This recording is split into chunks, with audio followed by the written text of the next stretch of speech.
ನಟ ಷಣ್ಮುಗ ಅವರು ಕೂಡ ಈ ಸಂದರ್ಭದಲ್ಲಿ ಅಂತಿಮ ದರ್ಶನಕ್ಕೆ ಬಂದಿದ್ದರು. ಈ ಸಂದರ್ಭದಲ್ಲಿ ಅವರನ್ನು ನಮ್ಮ ಫಿಲಂ ರಿಪೋರ್ಟರ್ ಕೀರ್ತಿ ಪಾಟೀಲ್ ಮಾತನಾಡಿಸಿದ್ದಾರೆ. ಬನ್ನಿ ನೋಡೋಣ. ಬಿ ಸರೋಜಾದೇವಿ ಅವರು ಅಂತಿಮ ದರ್ಶನಕ್ಕೆ ಈಗ ಷಣ್ಮುಗ ಅವರು ಆಗಮಿಸಿದ್ದಾರೆ. ಸೊ ಅವ್ರನ್ನೇ ಮಾತಾಡಿಸ್ತಾ ಹೋಗ್ತೀನಿ. ಸರ್, ಕನ್ನಡ ಚಿತ್ರರಂಗಕ್ಕೆ ಅಭಿನಯ ಸರಸ್ವತಿ ಅಂತಾನೆ ಹೇಳ್ಬೋದು. ಆ ಒಂದು ಮುಡಿ, ಆ ಒಂದು ಪಟ್ಟ ಅವ್ರ ಮುಡಿಗೆ ಸೇರಿತ್ತು. ಯಾವ ರೀತಿ ಒಡನಾಟ ನಿಮ್ಮಲ್ಲಿತ್ತು? ನಮಗೆ ನಾವು ಅವ್ರು ನಮ್ಮನ್ನ ಸ್ವಂತ ಮನೆಯವ್ರ ಥರನೇ ಯಾವಾಗಲೂ ಅವ್ರನ್ನ ನೋಡ್ತಾ ಇದ್ದೀವಿ. ಇದು ನಾನು ಹೇಳೋದಕ್ಕಿಂತ ಇದು ನಾವು ಹುಟ್ಟಕ್ಕೆ ಮುಂಚೆಯಿಂದ ಬಂದಿದ್ದಂಥ ಒಂದು ಬಾಂಡಿಂಗ್ ನಮ್ಮ ಫ್ಯಾಮಿಲಿಗೂ ಅವ್ರ ಫ್ಯಾಮಿಲಿಗೂ.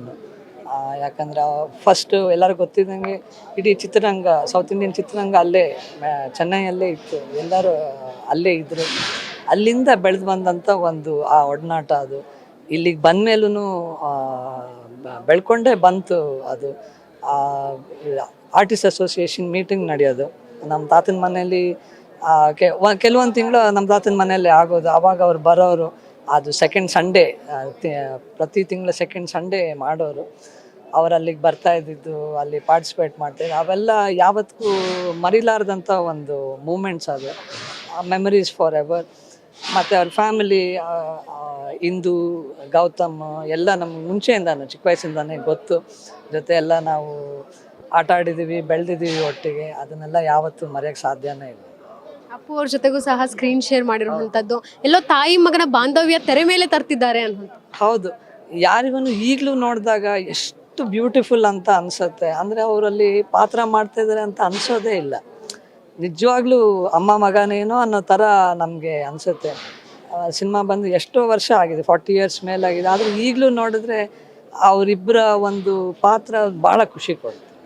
ಈಗ ಸರ್, ಸಿನಿಮಾ ಹೊರತುಪಡಿಸಿ ನಿಮ್ಮ ಜೊತೆಗೆ ಆಫ್ ದ ಸ್ಕ್ರೀನ್ ಅಂತ ಕುಟುಂಬದ ಜೊತೆಗೆ ಸಾಕಷ್ಟು ಒಡನಾಟ ಹೊಂದಿದ್ರು. ಆ ಮನೆಗೆ ಬರೋದಿರ್ಬೋದು, ಸಿನಿಮಾ ವಿಚಾರವಾಗಿ ಮಾತಾಡೋದಿರ್ಬೋದು, ಇದು ಯಾವ ರೀತಿ ಇತ್ತು? ಮೇಡಮ್, ಅವ್ರ ಬಗ್ಗೆ ಸಿನಿಮಾ ವಿಚಾರವಾಗಂತ ಅವ್ರ ಜೊತೆ ಮಾತಾಡಲಿ. ಯಾಕಂದರೆ ಅವ್ರ ಜೊತೆ ಸಿನಿಮಾ ಬಗ್ಗೆ ಮಾತಾಡೋಷ್ಟು ಕೆಪಾಸಿಟಿ ಅಂತೂ ಯಾವತ್ತೂ ನಮಗೆ ಅದು ನಾನು ಬರೋದೇ ಇಲ್ಲ ಅಂತ ನಾನು ಹೇಳೋಕ್ಕೆ ಇಷ್ಟಪಡ್ತೀನಿ.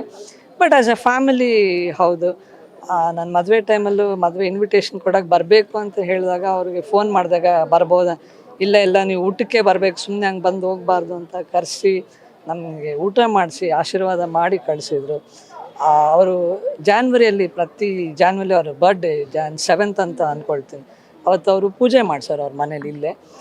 ಪ್ರತಿ ವರ್ಷ ಫೋನ್ ಮಾಡಿ ಇನ್ವೈಟ್ ಮಾಡೋರು. ನಾವು ಪ್ರತಿ ವರ್ಷ ಬಂದ್ವಿ. ಈ ವರ್ಷ ಮಾಡಿದ್ರು ಇಲ್ಲವೋ ನನಗೆ ಗೊತ್ತಿಲ್ಲ, ನಾನು ಬಂದಿರಲಿಲ್ಲ. ಹೋದ ವರ್ಷ ನಾನು ಬಂದಿದ್ದೆ, ಅದು ನೆನಪಿದೆ. ಆಮೇಲೆ ಇನ್ನೊಂದು ವಿಶೇಷ ಏನಂದರೆ, ಪ್ರತಿ ಸಮ್ಮರು ಅವ್ರ ಫಾರ್ಮಲ್ಲಿ ಬೆಳೆದಂಥ ಮಾವಿನ ಹಣ್ಣು ಪ್ರತಿ ವರ್ಷ, ಈ ವರ್ಷವೂ I think just 2 weeks back ಅವ್ರ ಕಡೆಯವ್ರು ಯಾರೋ ಬಂದು ತಂದುಕೊಟ್ರು. ನಾವು ವೆಯ್ಟ್ ಮಾಡ್ತೀವಿ ಪ್ರತಿ ವರ್ಷ. ಅವ್ರದ್ದು ಮಾವಿನ ಹಣ್ಣು ಬಂದಿಲ್ಲ, ಈ ವರ್ಷವೂ ಬಂತು. ಅದು ನಾವು ತಿಂದು ನಾವು ಎಂಜಾಯ್ ಇಲ್ಲ, ಯಾವಾಗಾದ್ರು ನೋಡ್ಕೊಂಬರ್ಬೇಕು ಅಂತ ಅಂದ್ಕೊಳ್ಳೋ ಅಷ್ಟೊತ್ತಿಗೆ ಹಿಂಗೆ ಆಗೋಯ್ತು. ಭಾಳ ಬೇಜಾರಾಯ್ತು ಮೇಡಮ್ ಅದು ನೆನೆಸ್ಕೊಂಡಾಗ. ಕೊನೆಯ ಪ್ರಶ್ನೆ ಸರ್, ಯಾವ ಸಿನಿಮಾ ಅವ್ರು ಅಭಿನಯಿಸಿದ್ದು ನಿಮಗೆ ಇನ್ನೂ ಕಾಡುತ್ತೆ? ನನಗೆ ಅವರ ಶ್ರೀನಿವಾಸ ಕಲ್ಯಾಣ, ಅಲ್ಲಿ ಅವರು ಮಹಾಲಕ್ಷ್ಮಿ ಪಾತ್ರ ಮಾಡಿದ್ದಾರೆ.